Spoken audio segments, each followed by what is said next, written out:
이 학업도 내가 할 수 있는 거고 이 직장생활도 이 사업도 이 목회도 내가 할 수 있는 것이라는 생각들을 계속해서 갖고 계시다고 한다면 아직 우리는 믿음의 삶을 살고 있지 못하는 거죠. 부끄럽지만 저도 지금 이번 달이 제게는 하나님 앞에 제 목회에 대해서 가장 많이 조명을 받는 그런 시기인 것 같아요. 가장 많이 내려놓고 가장 많이 주님 앞에 좀 내 삶을 좀 민낯처럼 주님 앞에 드리면서 살아가는 것 같아요. 그 전에 다 모든 것이 될 것 같고 다 믿음이 있어서 어떤 사람이 목사한테 할 말은 아닌데 목사님은 왜 이렇게 믿음이 좋으세요? 저한테 이렇게 물어보는 애도 있었어요. 그래서 내가 지금 믿음이 지금 상대적으로 믿음이 떨어졌나 이런 생각도 들 때가 있는데 목사님이 왜 이렇게 믿음이 좋으세요? 목사한테 할 질문이에요 이게. 하여튼 그런 질문을 하는 게 있었어요. 그렇게 확신 있게 가지만 그 확신이 나에 대한 확신인지 하나님에 대한 확신인지 점검해 보실 필요가 있습니다. 내가 나에 대한 확신으로 살아가는 것이었다고 한다면 그것은 언젠가 바닥을 치게 됩니다. 그러니까 주님을 향한 믿음과 확신을 살아가게 된다면 내가 사망의 음침한 골짜기를 다닐지라도 두려워하지 않을 것입니다. 때로는 어려움이 오더라도 광야를 지나가더라도 흔들리지 않는 하늘의 평안 가운데 살아가는 것입니다. 그것이 믿음으로 살아가는 신앙의 특징적인 삶인 것입니다. 믿음의 사람에게 주어지는 배부름은 그래서 어떤 것일까요? 그 39절에 나와 있어요. 39절 한번 읽어볼까요? 시작. 나를 보내신 이의 뜻은 내게 주신 자 중에 내가 하나도 잃어버리지 아니하고 마지막 날에 다시 살리는 이것이다. 예수님의 배부름은 뭐였냐? 하나님의 뜻을 행하는 거였어요. 하나님의 뜻을 행할 때 믿음의 삶, 구원의 삶을 살아가는 사람들에게 배부른 것은 뭐냐면 하나님의 뜻을 행할 때 배부러지는 거예요. 내가 내 삶을 통해서 내가 원하는 목표를 이루어질 때 배부르는 것이 아니라 내 삶을 통해서 하나님의 뜻이 이루어질 때 배불러지는 사람들이 믿음의 사람이요, 믿음의 사람들에게 주어지는 만족감이요, 포만감입니다. 저는 저와 여러분에게 이러한 충만한 포만감이 있으시길 예수님으로 축복합니다. 이전에 여러분의 만족을 위한 양식을 살아가셨다면 이제 하나님의 뜻을 이루는 것에 대한 만족감을 살아가시길 예수님으로 축복합니다. 때로는 제게도 불안과 불확신과 두려움이 몰려올 때가 있습니다. 이제 제가 여러분에게 개척교회로서 드리는 것이 아닙니다만 건축 헌금에 대해서 한번 얘기를 할 거예요. 이 건축 헌금은 저희 교회를 위한 건축 헌금이 아니라 선교지에 있는 학교를 증축하는 건축 헌금을 말씀을 드릴 것입니다. 개척교회에서 주제넘게 무슨 자기네 교회 예배 공간할 도 없는 데가 무슨 선교지에 무슨 건축하는 건축 헌금을 작정한다고 한다면 우스운 일일 수도 있을지 모르겠습니다. 때로는 사실 그 모든 것들을 감당하려고 하다 보면 마음에 두려움이 제게 오기도 합니다. 그러나 그것이 내 자신을 위한 목표와 성취를 위한 것이었다 한다면 아마 저는 끊임없는 그 질문과 두려움 속에 휩싸이게 될 것입니다. 그래서 제가 그것을 놓고 하나님 앞에 정직하게 묻고 기도할 때마다 제 마음에 주신 하나님의 뜻은 무엇이냐, 이것이 나의 뜻이 아니라 주님의 뜻이고 주님의 나라가 거기에 있다라고 하는 사실에 대한 확신이 있으니까 두려움이 올려올 때마다 그 두려움이 멀리 다시 도망가게 되는 느낌들을 제가 경험하게 됩니다. 사랑하는 여러분, 저와 여러분의 만족을 위한 뜻이 아니라 하나님 나라와 하나님의 뜻을 향한 만족을 위해서 살아가기 시작하면 사망의 음침한 골짜기를 다닐지라도 두려워하지 않게 됩니다. 그 어떤 환경과 삶에 놓여진다 할지라도 우리는 그 가운데서 풍요로움을 느끼게 되는 것입니다. 하나님의 뜻으로 말미암아 배부르게 되는 사람의 모습의 가장 특징은 뭐냐면 자족하는 마음을 배우게 되는 거예요. 자족하는. 그래서 빌립보서 4장 11절은 우리에게 이렇게 증거합니다. 시작. 내가 궁핍함으로 말하는 것이 아니라 어떠한 형편에든지 나를 자족하기를 배웠노니. 여러분, 하나님이요 넘치는 교회보다 작습니까? 크십니까? 크시죠. 하나님이요 서울시보다 크세요? 작으세요? 하나님이요 대한민국보다 크세요 작으세요? 조금씩 뭐 의문이 생기십니까? 하나님이 이 지구보다 크세요 작으세요? 아주 크시죠. 믿음이 없으세요? 하나님이 지구보다 크세요 작으세요? 아주 크세요. 한 가지 더 질문할게요. 하나님이 우주보다 크세요 작으세요? 그건 아닌 것 같아요. 하나님은 우주보다 크세요. 할렐루야. 근데 여러분 그 우주보다 크신 하나님이 저와 여러분의 마음 가운데 계시대요. 여러분 우주보다 크신 하나님이 저와 여러분의 마음 가운데 계시대요. 그럼 세상에 있는 그 어떠한 일이 몰려올지라도 우리의 마음이 내 마음이 큰 게 아니라 내 안에 계신 하나님이 너무나 크시기 때문에 자족할 수 있고 만족할 수 있고 그 어떠한 것도 품을 수가 있는 것입니다. 믿으십니까? 좋은 리더는 뭘까? 정치하는 사람의 리더도 그렇고 교회 목회자의 리더도 그렇고 정말 좋은 리더자는 뭘까요? 좋은 웨이브장은 누구일까요? 좋은 언니 오빠는 누구일까요? 좋은 친구, 나의 삶을 좀 이끌어갈 수 있는 멘토는 어떤 사람일까요? 한마디로 얘기하면 정말 마음이 넓은 사람인 것 같습니다. 그 어떤 사람의 수근거림도 포용해 줄 수 있는 사람, 그 어떤 것도 받아들여 줄 수 있는 사람, 그 모든 것들을 마음에 담고 덮어주고 품을 수 있는 넓은 마음. 근데 그게 제가 한다고 해서 될까요? 안 돼요. 제가 한다고 해서 도저히 안 돼요. 품어지지가 않아요. 품어지지가 않아요. 하다못해 가장 사랑하는데 자식도 품어지지 않을 때가 있는데 어떻게 모든 사람을 품을 수 있을까요? 그 일체의 비결은 다른 게 없어요. 방금 드렸던 그 고백이 우주보다 크신 하나님이 내 안에 계시고 나는 그런 사람이라고 하는 정체성을 가질 때 그 크신 하나님이 내 안에 계시기 때문에 나는 그 어떠한 것도 자족할 수 있고 만족할 수 있다라고 하는 사실에 대해서 고백할 수 있는 거예요. 디모데전서 6장 6절 시작. 그러나 자족하는 마음이 있으면 경건은 큰 유익이 됩니다.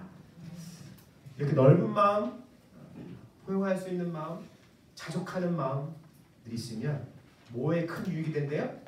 경건에 큰 유익이 될 수밖에 없죠. 왜요? 우리 안에 계신 하나님이 내 삶을 크게 보이지 않는 선한 손으로 이끌어 가심을 믿고 따라가는 삶을 사는데요. 그게 안 되겠습니까?